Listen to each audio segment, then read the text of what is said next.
Let's get silky.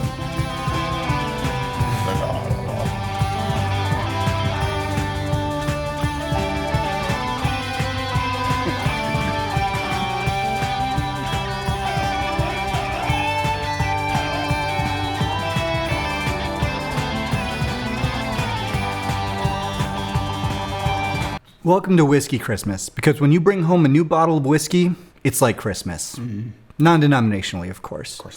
And whiskey is for people that are over 21, unless you're pregnant. Or maybe if you're flying a plane. Yeah, or if you're driving a bus full of children. Or going into surgery. You know, if you're performing surgery. A parent-teacher conference. Or if you're performing a trapeze act and you have nerves and you have like slippery fingers. Like you don't want to slip them up even more with some whiskey. No, you don't want whiskey grease. No. Whiskey grease is not like, then you end up like Dick Grayson's parents. I don't know who Dick Grayson is. Robin. That's how it happened. It was the whiskey sweats. Yeah. I'm Justin. And I'm Billy. And today we're going to be drinking Evan Williams Bottled and Bond, as well as a secret special guest whiskey that will be revealed a little bit later. Wonder who. Coming up next, we're going to go through the definition of what bottled and bond means and what that means for your whiskey. After that, we're going to go ahead and we're going to taste the Evan Williams Bottled and Bond whiskey, as well as taste the special guest whiskey. We're going to bite the Bulleit after that, and we're going to taste those and compare to Bulleit and see which one comes out on top. And then we're going to deliver our verdict. You know, is that whiskey a sipper, a saver, or a mixer? And then we're going to take a moment to memorialize some of the whiskeys that left us too soon.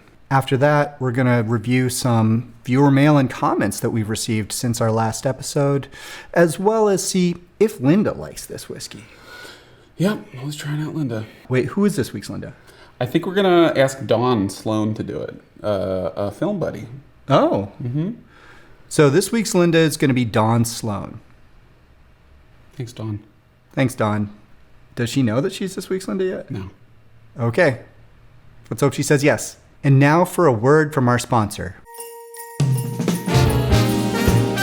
Whiskey Christmas is brought to you by Carmine's Garage. Carmine's Garage. Got a broken car or something? Carmine's has you covered. Carmine's. When you're here, you're here. On that street in Jersey City. You know the one. I love that place. Every time I visit my sister, straight to Carmine's, because you just get in an accident every time you're in Hoboken. Yeah, in the Boke. In the Boke. Bottle and bond, I don't think most people understand that at all. Now, this is something that only applies to American whiskeys. Most often it's used in bourbon, but it can be used in corn whiskey, apple brandy, and rye. The Bottled and Bond Act was created by Colonel E.H. Taylor and John G. Carlisle in 1897.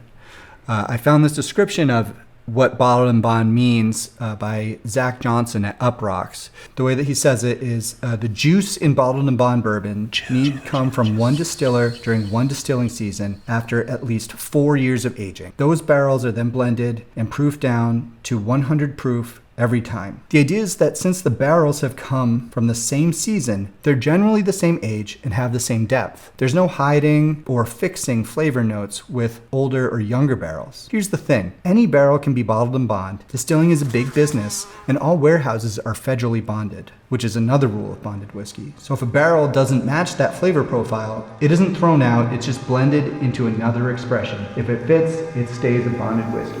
It's a lot. The idea behind the Bottled and Bond Act was that there was no transparency in whiskey at the time. So this was actually an important act because it helped to bolster the role of the government in food labeling and helped to make things more transparent. Because what would happen is people would just say, hey, this is a 17-year whiskey. And it was just like a bunch of maple syrup. Right. And someone like you'd come along and be like, oh, here's all my money. Can I have that bottle that looks like whiskey but is a little on the thick side? Out of your horse trunk. And then he would say, here, take this maple syrup. And I'd say, I think the Colonel, E.H. Taylor, has something to say about that.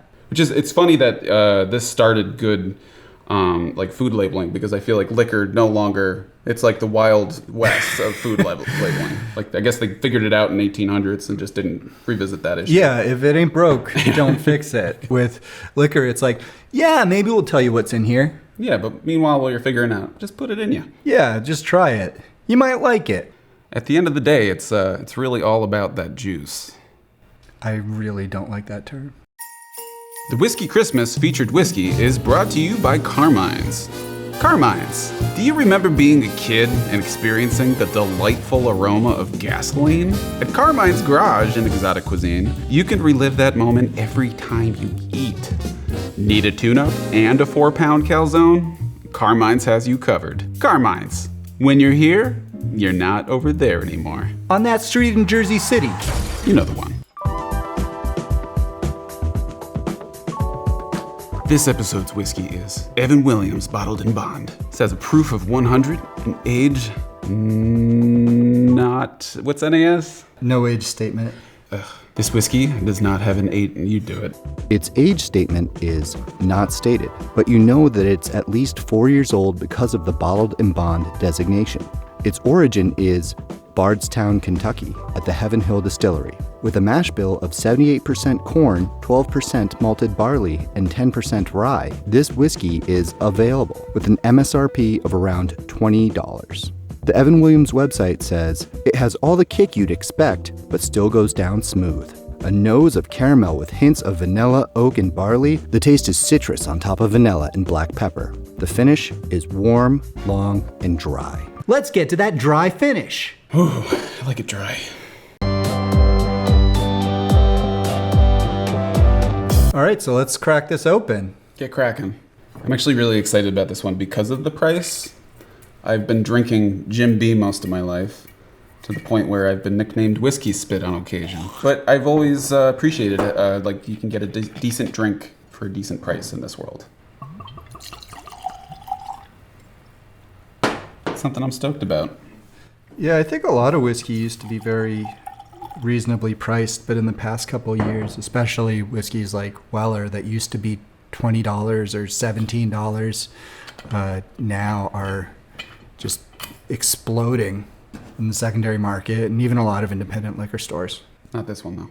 No, this one's still readily available, and we'll let you know what we think of it. I actually have not had this whiskey before. Really? Yes. Ooh. A lot of corn on the nose. Is that like a sweet corn sort of thing? Yes. Okay. I see what you're saying. But also some caramel. Mm-hmm. A bit more on that finish. It's definitely a bit harsher, but pretty oily mouthfeel going on in the middle there. Yeah, it kind of sticks with you. Can you tell anything from something about that? You know how, like, in wine, everyone's like, my legs. Does whiskey have legs? Is that a thing? I think it does. I don't know what they mean. Okay. I'm not going to... You can pretend and lie. Yeah, I'll pretend. We're not authorities. It's really about the tannins. Okay, I thought so. So it's wine. I don't know. This is a whiskey that I picked because it's super available, and a lot of people on different message boards that I go on just rave about it as being like their go-to like mixer. And it is like a bit of a harsh finish, but not as harsh of a finish as you would expect for the price point. No, it's pretty pleasant. Like, in the mouth, I think it's super pleasant. This is one of those ones you could fall asleep with in your mouth. It's most for me, maybe. Color me surprised. Yeah. And impressed. Stays with you, but it's not astringent, not that much. It's not like a biting, leftover. No. We mentioned that there was going to be a surprise whiskey that's a special guest whiskey. So, Billy, why don't you bring our special guest whiskey out? All right, come on out, little buddy. The sibling is also named Evan. So this is Evan Williams' 12-year 101. So the proof is very similar. The mash bill is exactly the same. It's aged at the same place.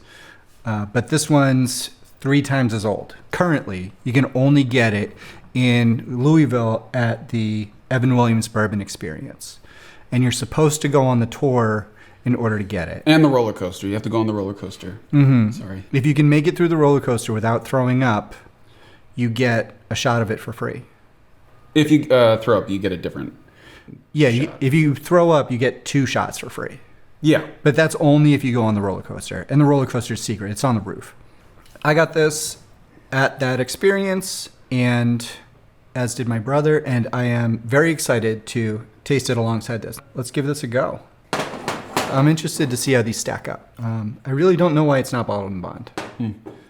That's something if anybody watching would like to make a comment on here and sort of tell us why this one wasn't bottled and bond, but this one was, that would be great. Yeah, if someone from the government could get back to us about this. I mean, looking at these, the 12 year is a bit darker, for sure. Yep. Also, it's not like a darkness level that like I would necessarily notice if I wasn't looking for it. I mean, it's a lot more complex on the nose. There's a lot more flavors going on in there. Let me get right back to this one real quick. There's like a creaminess that you kind of get from it. Yeah, something deeper going on. Ooh, got me there. You know, it's funny because it's only like one half of a percentage different in alcohol, but I agree. This one you get more of that alcohol kick from. At the end, right? Yeah, at the very end of it. I lit up my guard and there it was. Yeah, it seems like a complex, like a much more complex. Like I actually wouldn't be that surprised during a blind tasting if this was an entirely different whiskey. The bonded just smells like a lot brighter to me. Like more citrus. Sure, it's just like things that are just front of nose.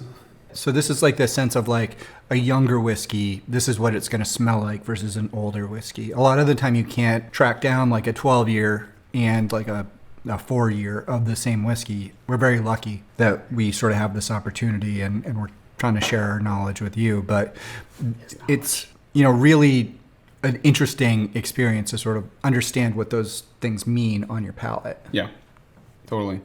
I feel like the 12-year has a bit more of a kick at the end. Yeah. But there is like a bit more of a rougher edge throughout for the bottled and bond version. Yeah, I'm noticing it most on the nose and the finish, the difference. But I'm having a hard time kind of telling the difference between the body. Yeah. I just get more depth to it. Like there's more going on. There's a lot more flavors. It's sweeter. It's like more refined. I think I've just been going back and smelling the other one. But it's interesting because a lot of the time you don't really taste like how young another whiskey is until you compare it directly. Like if I was just drinking the Evan Williams Bottled and Bond all night, like I might not assume I'm missing anything. It's usually how I work. Yeah, and that's probably how you're going to work with this bottle as soon as we're done shooting. Yeah, I'm glad we were able to sort of taste these against each other. I think it's a really interesting tasting. But Billy, Yeah. how does it compare to Bulleit? Let's bite it.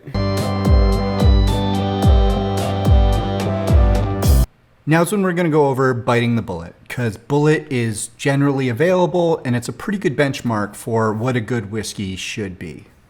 Who decided that? I did. Okay. All right, fine. Yeah. Safe. Standard.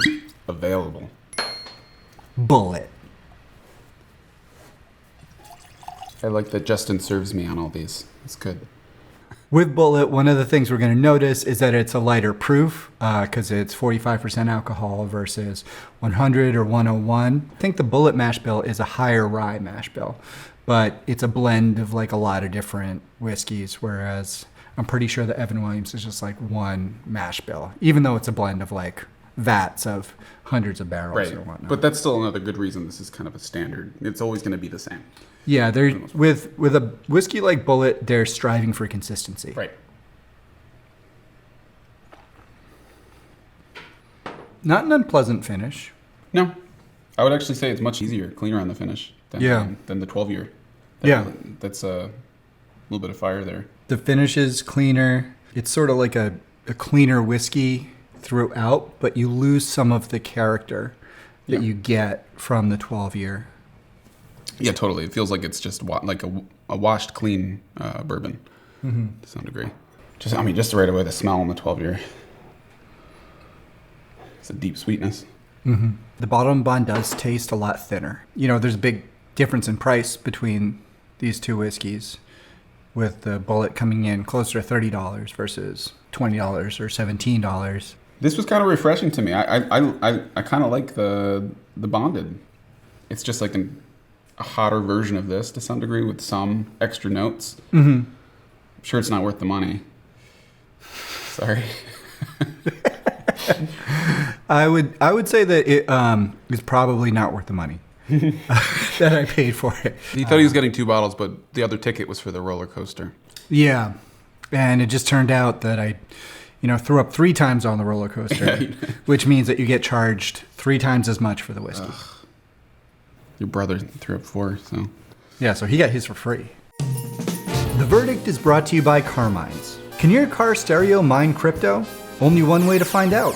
Bring it down to Carmine's Garage Exotic Cuisine and Crypto Carmine, where you can pay for your sushi and your tire rotation with locally mined artisanal Carmine coin. Carmine's. When you're here, you're not somewhere else. On that street in Jersey City. You know the one. Having tasted these, Yeah. where would you rank them as far as mixer, sipper, or saver? So we're ranking all of these. I always have to include money. I almost wonder if like a blind money tasting has something to do with this, but it's like availability and how much it costs is a lot to do with bourbon to me. It always has been. But honestly, like my favorites going here is something like this. Of this bunch, this is what sat best with me, and this was kind of my least favorite. So would you see that as a mixer, a sipper, or a saver? It's a mixer and a sipper. It's a hybrid. If I can do it for this price, like, of course it's a mixer. I'm not gonna sit there and feel bad about it. If I can make a decent drink for a very low price. When I'm having a mixed drink with whiskey in it, I kind of want to get some characteristics of that whiskey. Gotcha. So if we're talking about something that's 80 proof, I don't see that as a great mixer because you're not going to get any of the characteristics of the whiskey that come out into your cocktail. Right. Flavor-wise, I like something that's a higher proof for a mixer. So I think this is a great mixer. I would put it in that category. Yeah. It's widely available. You're not going to feel bad, like you said, about drinking it, but I could also see it as being, an everyday whiskey. I sort of would go the opposite direction, where this is my mixer, this is, also a nice mixer, but this is my saver, and that might just be because of how much I spent on it. Yeah, right. Yeah. That's a special category. The best thing about this one is the coupon that they keep in the very bottom for their haunted hayride. You can only get that at the experience, though, so better show up. And you have to drink the whole bottle first Yeah. on the roller coaster.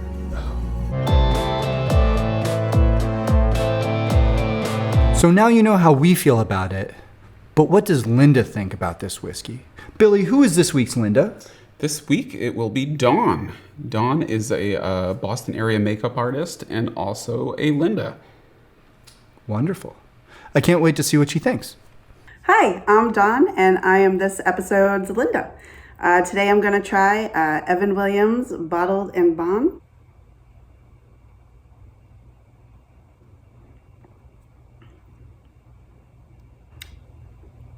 I actually don't mind that. That was kind of good. It's not bad. I kind of don't think it's horrible. I thought she was going to like it. Yeah, and she did. So, I mean, there you go. The other day I gave her some whiskey and she put it off to the corner and made it disappear in a different way. But she disappeared it this time. Did she down the gullet? Did she pour it in like a plant? No, she secretly gave it to her partner. Oh, okay. Yeah, one of those. That's fair. Yeah, no plants. I like my 2 plants. Don't kill my plants. Yeah. Plants don't like whiskey. I have some plants here as well that I would prefer Not to kill. not to kill. Yeah. Is there any plants that like whiskey? No, it's alcohol. I figured there's one. There's one drunk plant. Yeah. Deep in the Amazon. Whiskey Christmas in Memoriam is brought to you by Carmine's. Are you sick of having to go all over town every time you have a funeral? Oh, my hearse is broken. Oh, my stomach is empty. Oh, I'm out of Carmine coin to tip the undertaker. Oh, where am I gonna get this body cremated? Worry not. Carmine's has you covered. Just stop by Carmine's Garage Exotic Cuisine, Crypto Carmine, and Crematorium. Carmine's, what are you doing over there? We're over here. On that street in Jersey City. You know the one. Here's a few bottles that have left us too soon. If you would like to have any bottles featured, feel free to post them on Instagram and just tag us. Rest in power.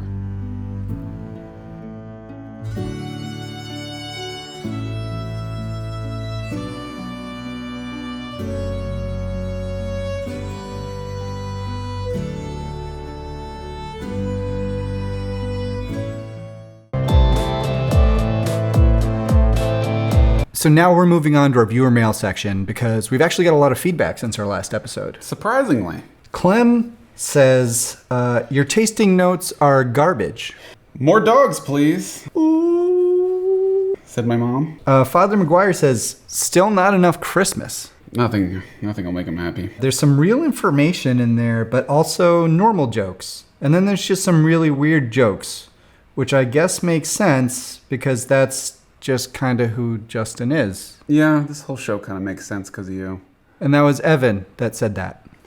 I actually watched some of it, said Academy Award nominated director Elaine McMillan Sheldon. Did I mention that I also refinance home loans? No credit check needed. Carmine. Wow. Do you think that's the same Carmine that sponsored the show? Very enterprising man. Your whiskey knowledge, while at times seems adequate, it is bemoaned by a lamentable self-aware attempt at irony. Were I to rate your content, it would hardly even quantify as a mixer. Mildred. I feel like she's from Connecticut. That's fair. This note is from Chris Pape, and he said our episodes are too long.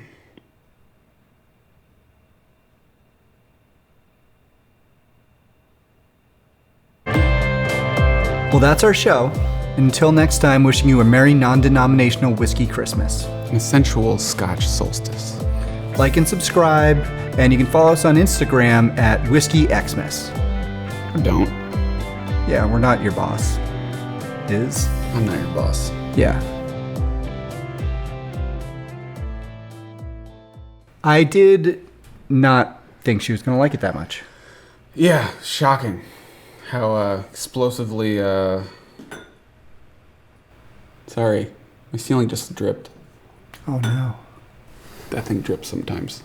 Oh, good. Like the fire suppression. It should drip if there's a fire. I hope it does more than drip if there's a fire.